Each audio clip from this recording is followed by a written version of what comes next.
Bugün Şah İsmail'in yediği yeməklərdən dadırıq.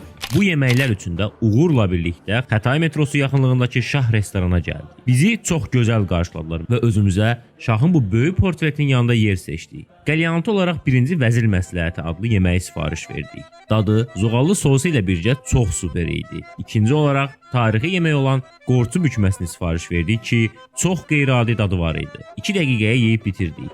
Həqiqətən deyirəm, yəni sambolu bir şey daha yaxşıdır. Yeməklər 5-10 dəqiqəlik qısa vaxtda gəlirdi. Heç fikirləşməyə belə vaxt qalmırdı demək olar. İşçilər də çox gülərüz idilər. İçki olaraq qızılgüldən hazırlanan ovşalanın da kəmşirin dadını sevdim. Həm də susuzluğu yatırır. Və daha sonra bu möhtəşəm şah kababın dadına baxdım.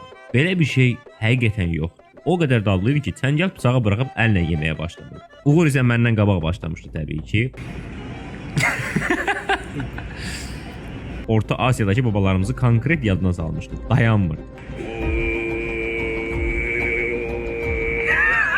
Desert olaraq isə almaxanın və səməni halvası sifariş elədim. Belə deyim, bu həyatımda yediyim ən dadlı milli şirniyyat idi. Bax bu almaxanın.